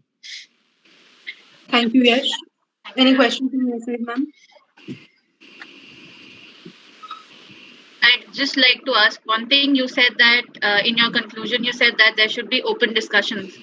So I think you're aware that the Supreme Court formed a committee allowing open discussions between farmers, and they appointed certain committee members which would then listen to their problems and their points which they want to put forth to change these laws and what they are against and what they actually want. Yes, ma'am. But still, ma'am, there hasn't been no substantive conclusion to that particular meetings as such Yes, between the. why? It's because they appointed only just one of the committee members recused, but none from the farmers came forth to put forth their arguments, or neither any political leader has made any statement regarding the change. They're all just saying that we want to take back the laws. You should take back the laws, but nobody has put forth even one point stating that we want this thing or this thing in particular. What do you think, if you were supposedly you are representing the farmers, and if you were one of the leaders, be it political or non-political, just as a youth from amongst the farmers, how would you put forth their arguments and just state that for different states there are these political leaders represent different states, and hence they are to put forth their arguments in front of the parliament before the bill is passed. But even though these political leaders are they're representing the farmers in a sense now, but why do you think that they did not represent the farmers when the bill was actually being talked about or being implemented, or even it was passed in the parliament? How do you think that this thing can be covered? How do you think that the leaders should actually put forth these points now at this point of time? How do you think that they should go on? How do you think that they should proceed, be it the political leaders or any youth leaders? How should they go to the government and talk that okay, we are ready to talk and now we want this? How do you think that your open discussion should happen, should uh, go forth? How do you think that it should start? What will be the first step that you'll have to take for that? So I believe that the first step that we should take is to get assurance from the government on whatever demands that the farmers want, because means like even the Prime Minister Narendra Modi has given promises on that corporations won't be a cartel and squeeze your money, or you can say that like why not the prices, like the minimum support price, be given also for the corporations end. So in certain edges, I believe that if I was there in the farmer's side, firstly I would tell them the loopholes in which the three farm bills have, and like what all should be included within the ambit of the three farm bills. And now the big leaders, which are the oppositions of the current government, they should also come forward and give them their examples of the past and even the present on how what like the repercussions of bringing these farm laws with respect to the previous laws that were there. Okay, one more question. I think you will be aware that the Congress presented the very same bill at their time when they were in power. This was the very same bill, the exact bill that has been implemented. These were the bills that the Congress presented when they were in power. So what do you have to say that now Congress is in opposition and it's opposing the bill, but when they were in power, they were very much for the bill and they wanted the bill to be implemented.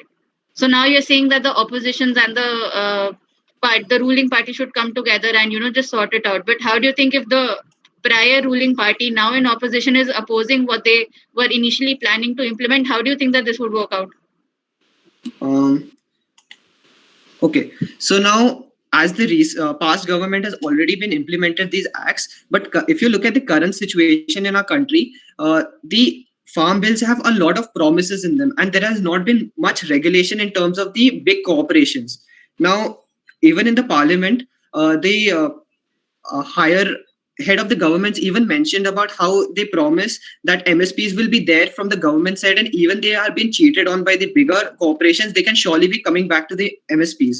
But the current means like the opposition has even mentioned that there are a lot of promises which like have not been made legally bounded to, like if a particular person faces a particular issue from bigger corporations, so like how, like if he goes to the court, so there if the bigger corporations have like given a lot of promises. Now, how should the farmers face the court and ask for acquisition of whatever they have been cheated on?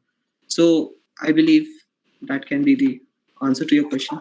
Okay, one thing on this, since the central laws do not talk about this thing in particular about the MSPs and regarding the big corporations, give me any one state law which says that okay, this MSP they talk about the state laws they talk about MSPs and fixation of MSPs. But even in that case, if some corporator or some big corporation comes in between with the farmers, and if then also the same dispute is there, even if then the corporations cheat them, they'll just be getting the MSP and nothing else. So is there any state law which talks about this other Could you than just the rephrase? Could you rephrase your other than question? yeah, I'm just saying that the state laws, whichever the state laws have been implemented and are put forth, they talk about just the MSPs. But if like a similar situation arises that the big corporations cheat the farmers, the minimum that they'd be getting, the farmers will be getting MSPs. But still, from the MSP and what the big corporation promised, there would be a huge gap. Yeah. So how do you cover that? You cannot cover that, be it the state laws are implemented as opposed to the central laws. So is there any state law in any of the state amendments, be it Punjab, Haryana, be it for Kerala, be it for any other state? Is there any law for this which talks about this thing? I may not know about the laws as such, but if we talk about the biggest concern, that is the MSP minimum support price. Now the government has offered to buy only 23 products at MSP to support the farmers. But in reality, when certain examples like wheat and rice are purchased by the government, now Haryana and Punjab are the biggest benefactors of this scheme. Now with permission to the trade outside of the mandi traders, the trade outside, there will be no provision of the MSPs while dealing with the private players. This might lead to farmers being underpaid again. And now farmers have this fear that like relating to the MSP, only 6% of the farmers in India know about this provision and they know that they would be benefiting from this. So the implementation as such would not be that good. Okay, thank you. Thank you. Thank you, ma'am.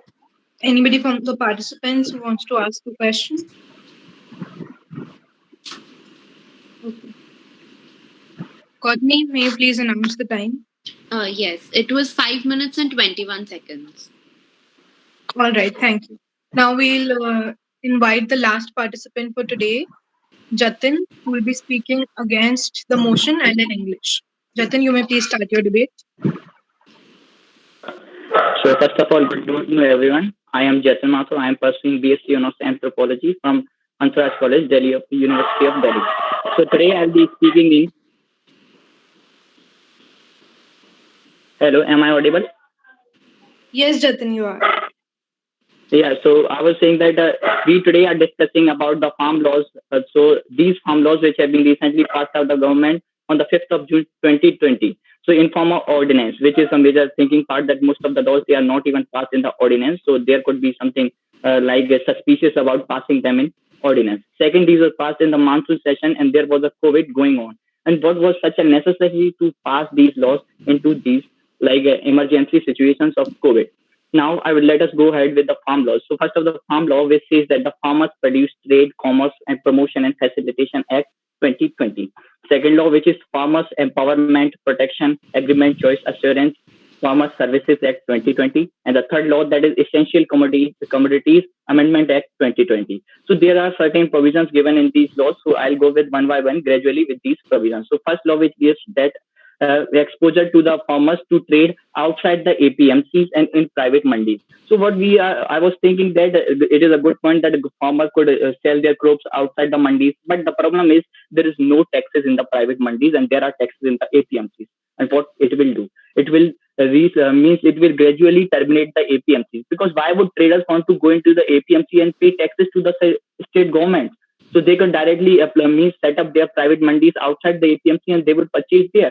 So it is going to decrease the state government taxes and their revenue, which is very major part. And will government grant that MSP or MSP guarantee which is given in the APMC and the facilities given in the APMC? The facilities given in the APMC are auction halls, shops, proper bidding, and all the recording is there of bidding, and that bidding recording will not be there in the in the private mandis, and there would be no evidence for the farmers. They could easily say that they have done cheating with us, and there is not even a proper regulation of the court. Like if there is a dispute occurs between the farmers and the corporate companies, then the farmers cannot go to the civil case. There is no proper regulation of that. And the SDM, if the SDM is given some money, and we see a lot of corruption going out in the India, and we see a lot of problems occurring. So then, how would the dispute would be taken? Now there is no regulation of traders. So if you have PAN card, you can be a private mandi holder. If I am 18 and I am having PAN card and I can be a mandi holder, I can purchase. I can say to farmers, I am having contact with you. Will you give me all your and then I can flee away like Vijay Mallya and all. Government is not doing anything with them.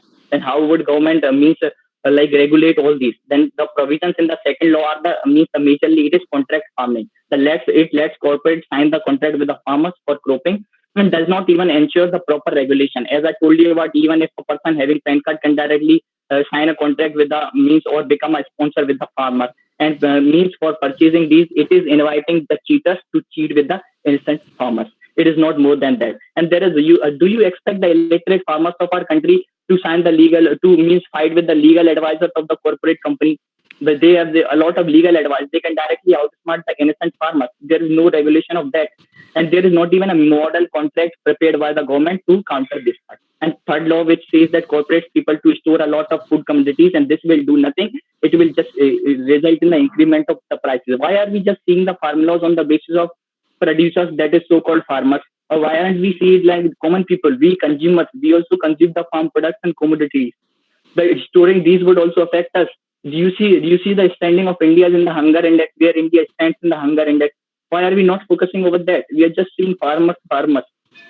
It will also affect them because it will increase in the artificial demand and manipulation of the rates by the corporate sector. And at last, I would like to say that government has nothing to do with all these things with the awareness creating. Government is saying that people, they are spreading myths about the farm laws. People, why are you not spreading reality about the farm laws? What government is doing to spread the awareness to the farmers? And you see, like 80% of the India's farmers are marginal, means they have less than 1 hectare of land. Do you see Ambani coming to give contract to less than 1 hectare of land for cropping strawberries there? Do you expect Ambani to come there and sign contract with them to grow strawberry over less land than 1 hectare? And many of my friends, those see, they are providing the option apart from APMC. Options are generally equal. Means if there is a tax in APMC, there should be tax in the private mandis. There is nothing like that. We are just making fairy castles in my mind that our farmers would be great, they would be rich.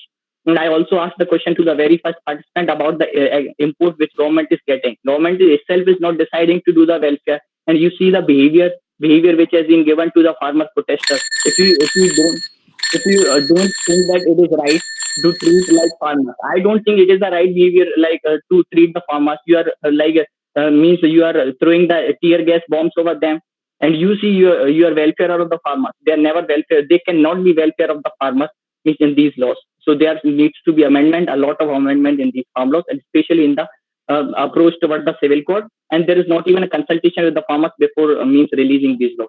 Thank you very much for listening me very carefully. Thank you, Jatin. Any question from your side, ma'am? I'll just ask one question.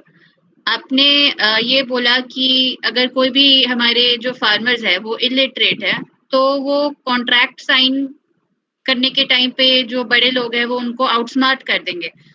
But just tell me one thing, even if we do not have any agreements or contract, the farmers can be easily outsmarted. वो फिर भी illiterate ही रहेंगे ना, otherwise भी तो वो illiterate रहेंगे. Contract sign करने की बात आती है तो ठीक है, वो आउटस्मार्ट हो जाएंगे, बट अदरवाइज भी तो वो उनका जो प्रोड्यूस है इतने टाइम से वो प्राइवेट बायर्स के साथ, और अगर जो मंडी में भी अगर कोई जो थोड़े बड़े कॉन्ट्रैक्टर्स है या वो है, अगर उनके साथ भी वो कॉन्ट्रैक्ट नहीं करते, अगर ओरली भी जो उनकी एग्रीमेंट होती है उसमें भी तो वो उनको आउटस्मार्ट कर सकते हैं, क्योंकि फार्मर्स तो इलिटरेट रह रहे हैं. Yeah, ma'am, you are very correct. But ma'am, you see the APMCs and the regulation has been old. So farmers are very familiar with the situation occurring at APMC. But this technology would be very new, means the contract farming and all these would be very new to the farmers. So it will create problem. And secondly, ma'am, as I told about the APMC, there is a proper recording of everything, but that recording cannot be done at the time of contract signing. And moreover, means you see that generally those middlemen which are means coming in APMCs, they are also farmers. So their literacy level and the farmers' electricity level, there's just a minor difference between that. But the electricity means if we talk about the legal advisor, they are generally big lawyers, those who would come to sign the contract with the farmers. So means this would be great difference in their education level, and as you know, that educated one can easily outsmart the means illiterate person. Okay, thank you. Thank you, Thanks a ma'am. lot, ma'am. Anybody from the participants who would like to ask a question?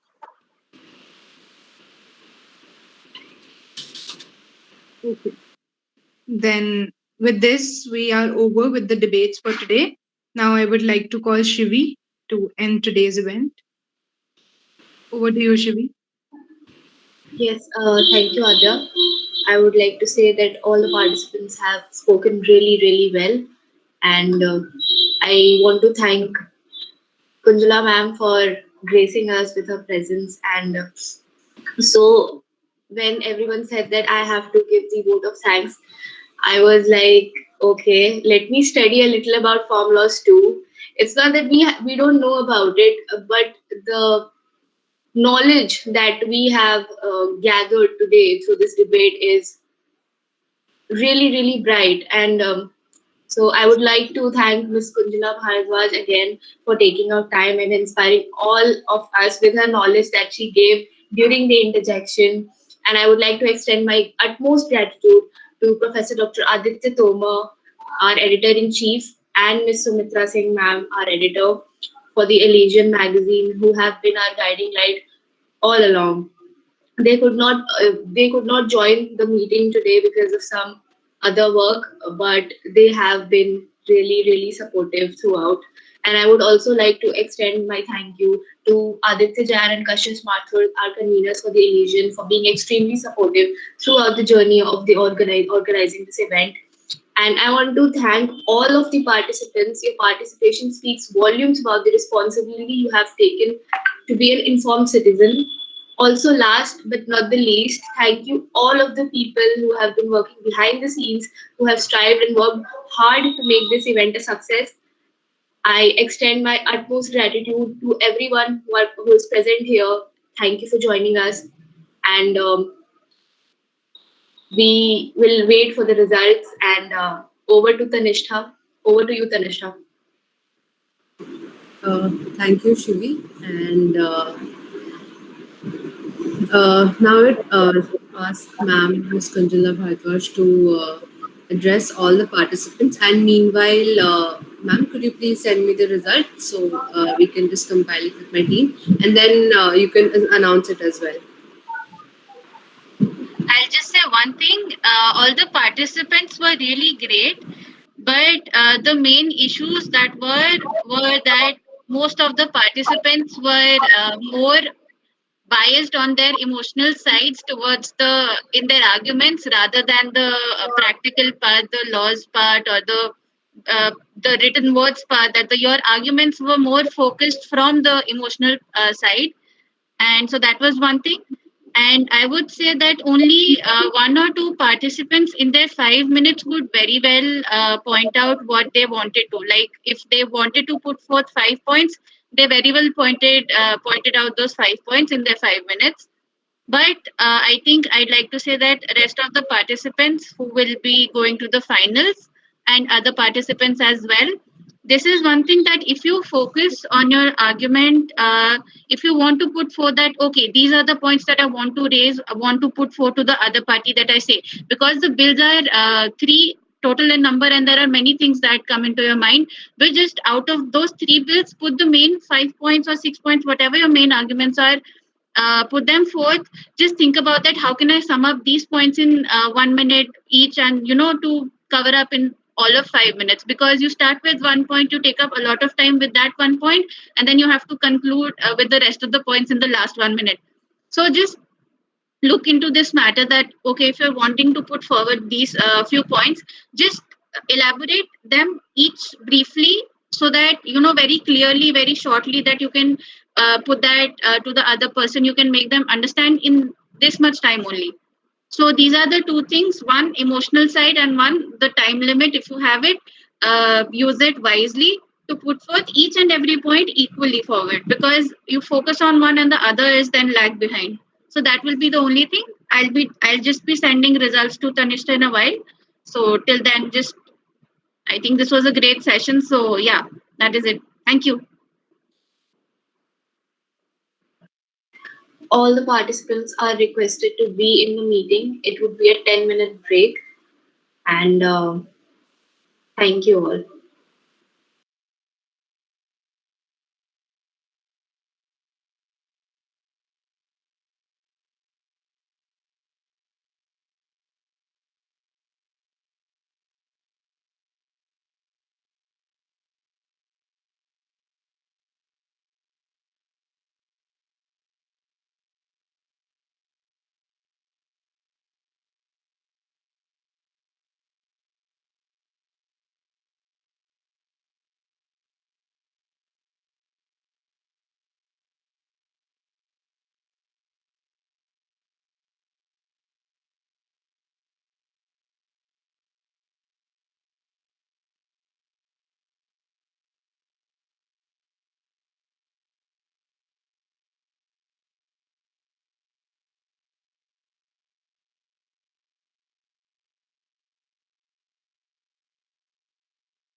Hi everyone. Are all the participants here?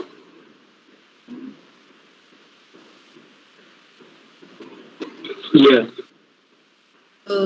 Can you please all switch on your cameras, all the participants? Shivi, Gautami, Adya, our moderators and timekeeper.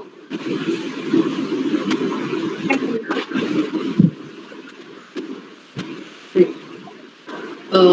The rest, it would be really great if you could switch on your cameras. The participants.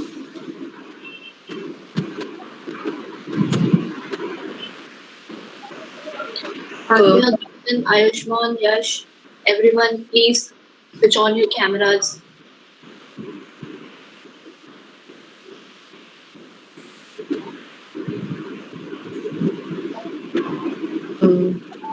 Okay, thank you.